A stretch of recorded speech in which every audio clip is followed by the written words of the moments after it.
Okay, you're in the next part now. Please go check out the previous parts to gauge your bearings as to what in the world is going on here. Okay, yeah, no, it would have been very, very tough. It would have been extremely difficult for me to get hurt in a very corrupt climate where people are being bribed and paid off, despite me having very, very damning exculpatory evidence against my enemies. Do you understand? I was innocent, like entirely. I lost my job just unnecessarily. Okay, but you know, when a nation is wicked, and when people are wicked, bribes just like, you know, thrive. When stuff like that is like a whole going concern, you don't stand a chance as a person that doesn't have any money. You know, if your country is like Gotham City, there's nothing you can do to give yourself justice. You have got to basically try and get mob justice, where the people will stand for you, where the nation's citizens on the ground will lament on your behalf. Like, you know how even in Gotham, that show, like, there's so much vigilantic activity because there is literally too much corruption to like go to the police, because the police are owned by Don Falcone or Maloney or whatever.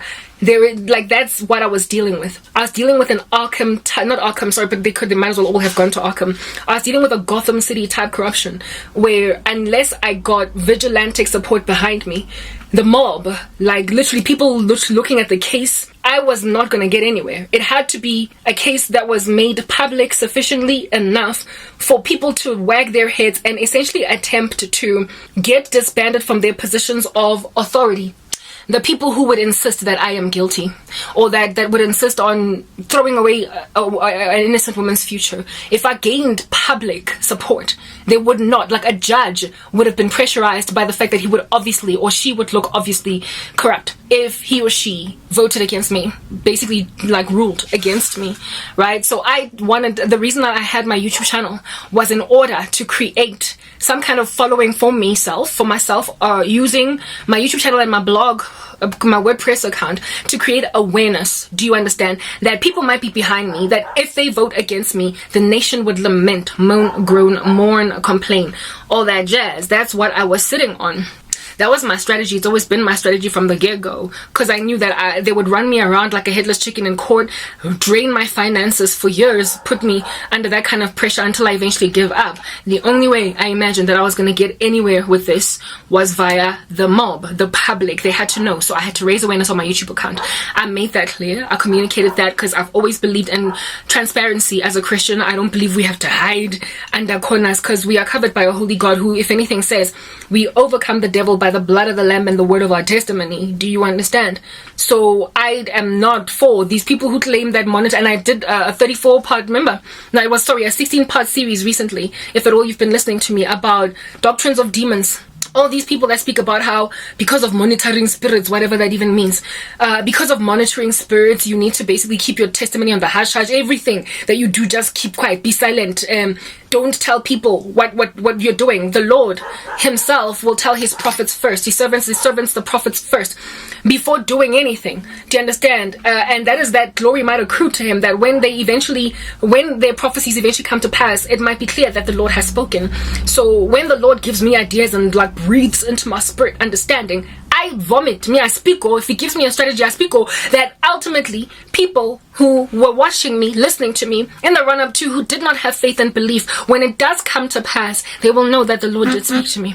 So that's just always been kind of like what I'm thinking about. Goodness gracious, I'm on 10% battery power, and if I don't charge my phone like in 2 seconds, everything is just going to start dying, and we're not content with things that just die, right? So let's charge the phone. Let's look for a charger corner. We'll be back. I'm just gonna have to find a way to put these two together. Okay, so it wasn't battery, sorry, it was I thought it was 10% battery. It was storage. I had to delete some stuff, so we've deleted now. There was a light that was helping with conditions to make things less dingy in the background. Anyway, yeah, no, so I imagine that if I could get a mob behind me, that it would be like shameful for any judge to vote against me, because my evidence was damning to MTN, my former organization, and anybody frankly who wanted to stand against me. I know I was right, but you know, friends and family shame, as the witchcraft, South Africa, I was tempted to say it's just black people across the world and just feel like how defeatist they can be. But you know that saying, like MT sings that song,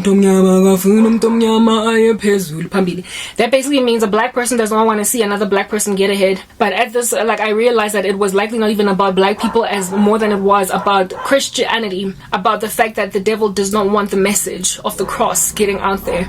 Look, it's a combination of things, okay? There's like a lot of defeatism in the black community indeed, but it was also because I'm a Christian too, over and above it. So double whammy type establishment thing. My former friends and family members, some of them kept on tuning in, and colleagues as well, of course, colleagues that had participated in the mutiny against me, the thing that happened to me in the office, they were not interested that I should ever get heard.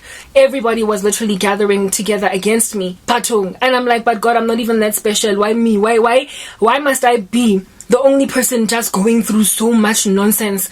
And who am I for these people to do this to me? Like, who am I? I'm just nobody. Like, how can everybody just decide to ruin my life in one sitting? They gathered together in their numbers not only to lie against me, false witness on paper, so provable in waking space, but they also went back to their shrines, essentially, or like their witchcraft, in private. So in public, they lied together against a person who had evidence against them all, and so they were just gonna look like really bad, you know.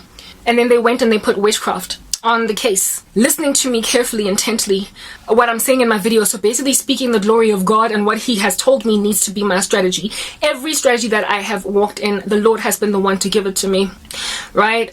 Here it is that these people are listening to me prophesy, speak basically about what I'm gonna do, and they then went back to the drawing board to see what they can block.